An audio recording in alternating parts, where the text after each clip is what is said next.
Саламатсыздар урматтуу Чалкан медиа каналынын көрөрмандары, өлкөбүздө алынган акыркы сааттагы жаңылыктар менен сиздерди тааныштырабыз. Биздин каналыбызга катталып, ой пикирлериңиздер менен бөлүшүңүздөр.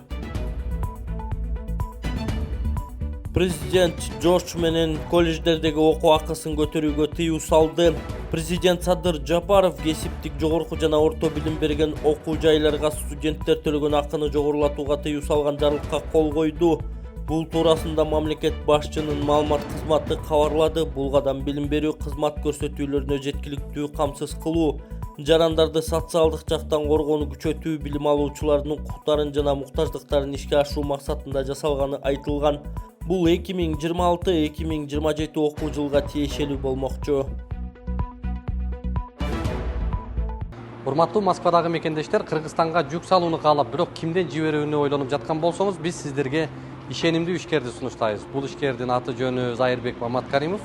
12 жылдан бери иш алып барган командасы сиздин аманатка кыянатты кылышпайт. Кыргызстанга салган жүгүңүздү күндүн аптабына же кыштын ызгаарына калтырбастан атайын жүк сактоочу кампасы Бишкек шаары Профсоюз көчөсү 38/1 дарегинде жайгашкан. Жүктү Москванын бардык жеринен өздөрү алып кетет. Алган жүктү Кыргызстандын 7 дубанына жеткирүүнү да кепилдешет. Кыргызстанга жумасына 2 машина жиберилет. Жүк баасы көлөмүнө жараша 500 рубльдан өйдө баланат.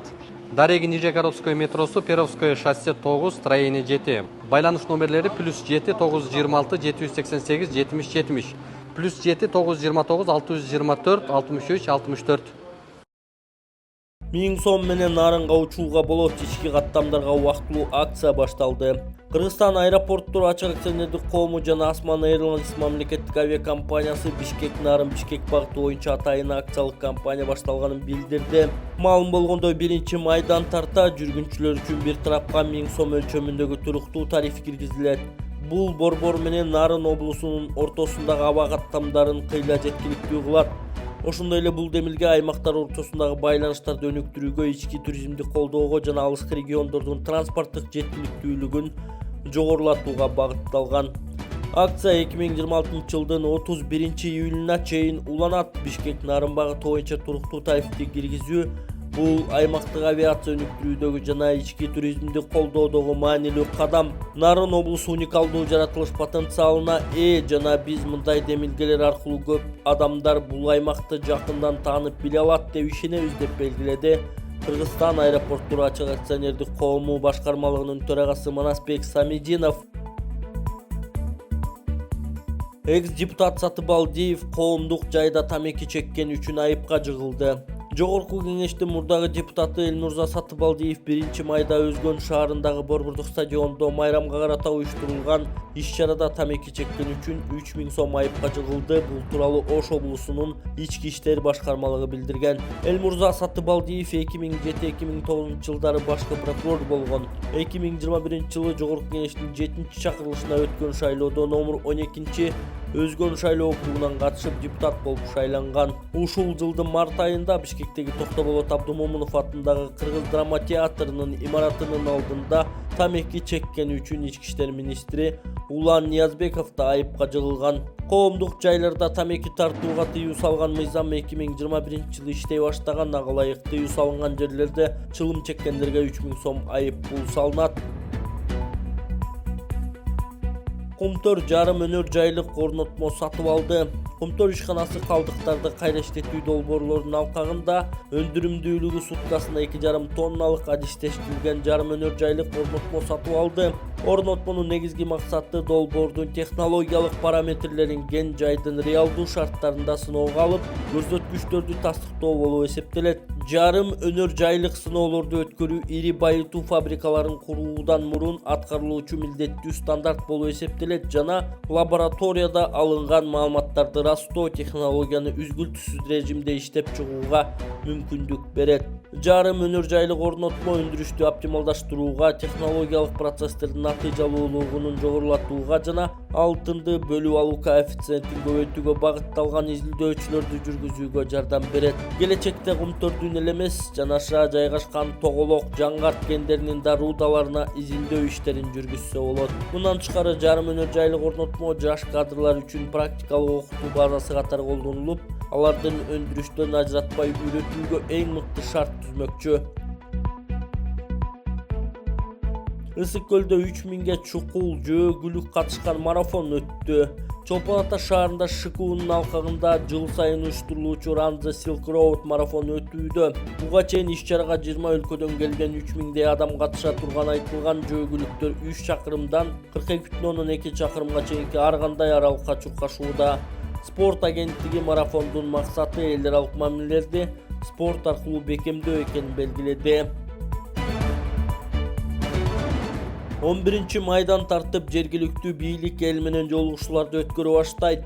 Президент Садыр Жапаров облустук деңгээлдеги жетекчилер 11 майдан тартуу ар бир айлык өтмөттө жергиликтүү калк менен жолугушууларды өткөрө баштаарын билдирди. Бул тууралуу мамлекет башчы Facebook'тагы расмий баракчасына пост жазып, май-июнь айларында өтө турган эл менен жергиликтүү бийликтин жолугушуулары Улуттук телерадио корпорациясы менен ЛТРдин облустук эфирлеринде жана социалдык тармактардагы баракчаларында түз алып көрсөтүүлөрүн айтты. Ош облусуна болгон сапарымда калк тарабынан көтөрүлгөн көйгөйлөрдүн басымдуу көпчүлүгүн сиздердин деңгээлде эле чечип койсо боло турганына көзүм жетти. Албетте айлап жылдап чечилбей келе жаткан маселелер да болушу мүмкүн. Талаштуу маселелер болсо, жоопкерчиликти жалгыз алуудан тайсалдап жатсаңыздар, жеринде тараптардын жүйөлөрүн угуп, өз ара кеңешип, калыс карабат эле чечип бериңиздер. Бирок эптеп эле шылтоо таап, борборго жүктөп коюу аракети суу кечпей турганын алдын ала эскертемин. Жазында айтылган көйгөй айтылган боюнча күзгө чейин чечилбей калып кете турган болсо таарынбаңыздар. Губернатор баш болуп, ошол маселеге тиешеси бар бардык жетекчилер жоопкерчиликке тартыласыздар, деди ал. Президент октябрь-ноябрь айларында ушундай эле форматтагы жолугушуулар уланаарын, ага губернаторлор, облустук деңгээлдеги прокуратура, ички иштер, өзгөчө кырдаалдар министрликтеринин өкүлдөрү жана башка мекеме жетекчилери катышаарын кошумчалады. Садыр Жапаров 10 апрелде 5 күндүк иш сапар менен Ош облусуна барып, бир катар райондордо эл менен жолугушууларды өткөргөн. Мындай жолугушууларда эл көбүнесе мектеп, бала бакча, жол, жер талаш сыяктуу көйгөйлөрдү көтөрүшкөн. Амангелдиев санкцияларга тиешеси бар компаниялардын каттоосу жокко чыгарыларын айтты. Министрлер кабинетинин төрагасынын биринчи орун басары Данияр Амангелдиев Азаттык радиосунун эксперттер талдайт программасында Европа биримдиги, АКШ жана Улуу Британиянын санкциялары боюнча бир катар суроолорго жооп берген. Ал Украинадагы согушта орус же украин тарап колдонгон товарлар Кыргызстан аркылуу өтпөй турганын, бул боюнча кыргыз бийлиги бардык чараларды көрүп жатканын айткан. Болгон маалыматтар санкцияны салып жаткан мамлекеттерге берилгени менен алар чектөөлөрдү киргизип жатканын адилетсиз деп баалады. Өкмөттө жакын арада эле бир нече токтомдорду кабыл алганбыз, керек болсо Конституцияда укукту буза турган ыкманы да кабыл алдык. Санкцияга тиешеси бар же окшош шек саналган субъект аныкталса, анын юридикалык каттоосун жокко чыгарабыз. Юридикалык каттоосу жокко чыккандан кийин ал автоматтык түрдө банктарындагы каттоосун жоготот, эсеп ачуу ишмердигин жүргүзө албай баштайт. Биз ушундай радикалдуу чечимге барганбыз, деди ал. Орусия Крымдан эксалап алган 2014-жылдан кийин Москвага санкция салып баштаган батыш өлкөлөрү 2022-жылы орус аскерлери Украинага басып кирген соң бул чараларын дагы күчөткөн. Кийин Орусия башка өлкөлөр менен кызматташуусун жанданткан соң аны менен кызматташкан мамлекеттердин компанияларына экинчи деңгээлдеги санкциялар салына баштаган. Кыргызстандын мамлекеттик керемет банкы, капитал банктары, криптоактивдер жана төлөм системалары жаатында кызмат көрсөтүп, Орусиянын Украинага каршы согушун колдогон деген кине менен АКШнын Улуу Британиянын санкциясына илинген. Данияр Амангелдиев Кермет банк санкциялардан чыгып калышы мүмкүн экенин айткан. Европа биримдигинин дипломаттары жакында Орусияга каршы санкциялардын 20-пакетин макулдашкан. Анын алкагында Кыргызстанга да металл кесүүчү станокторун жана үн, сүрөт, видео маалыматтарын берүүчү модем, маршрутизатор сыяктуу байланыш каражаттарын сатууга тыюу салынат. Кыргыз бийлиги батыш өлкөлөрүнүн дооматын четке кагып, соңку чаранын кесипети деле жок экенин билдирген. 2026-жылдын башынан карата 28 кыргызстандык компания АКШнын, Улуу Британиянын жана Европа биримдигинин кара тизмесине кирди. 28 ишкананын 14-ü санкциялык товарларды Орусияга жеткирүүгө айыпталса, 4 компания акчаны адалдоо жана алтынды мыйзамсыз сатууга байланыштуу, 2 ишкана Орусиянын муңай компанияларынын туунду ишканалары катары санкцияга илинген. Кыргызстанда 1-майдан тартып электр энергиясы 27 тыйынга кымбаттады. Кыргызстанда 1-майдан тартып электр энергиясы 27 тыйынга кымбаттады. Катардагы карапайым керектөөчүлөр 7000 киловатт саатка чейин колдонгон электр жарыгына 1 сом 64 тыйындан, андан ашса 2 сом 94 тыйындан төлөйт. Бийик тоолуу жана жолу татаал аймактардын тургундары үчүн 1 сом 64 тыйын аз камсыз болгон. Үй бүлөгө көмөк жөлөк пулун алган үй бүлөлөр 700 киловатт саатка чейин 50 тыйындан, андан көп колдонсо 2 сом 94 тыйындан төлөйт. Социалдык жана коомдук мекемелер үчүн киловатт саат 1 киловатт саат электр энергиясы 2 сом 96 тыйын, өндүрүштүк керектөөчүлөргө 3 сом 65 тыйын, коммерциялык керектөөчүлөргө 4 сом 33 тыйын, бюджеттик керектөөчүлөргө 4 сом 62 тыйын жана автоунаа кубаттоочу жабдуулар үчүн тариф 5 сом 99 тыйын болду.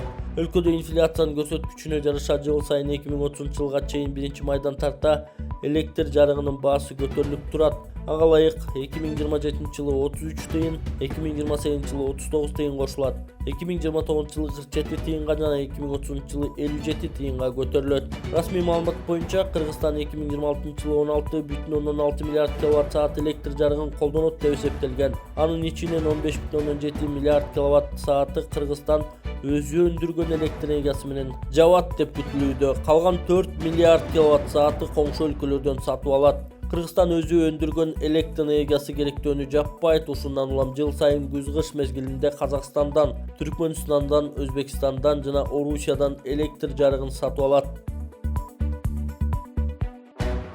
Кадамжайда селден улам ички жол убактылуу жабылды. 30 апрелде Кадамжай районунун Орозбеков айыл аймагында нөшөрлөп жааган жамгырдан улам Кокту колотто сел жүрдү. Тамаша Кызыл булак жолундагы сайдан жана Пүшкө Үт Таш булак сайлары аркылуу сел жүрүп жол убактылуу жабылганын Өзгөчө кырдаалдар министринин Баткен облустук башкармалыгы билдирген. Калыбына келтирүү иштери жүрүп жатканы кабарланды. Мекеме буга чейин Пүшкө Үт сайынын 750 метр, Таш булак сайынын 650 метр аралыгы тазаланганын, натыйжада сел өз нугунда өтүп, турак жай жана социалдык объектилерге зыян келтирилбегенин кошумчалады. Нөшөрлөгөн жаандан улам соңку күндөрү Кыргызстандын бир нече айылдарында сел жүрдү.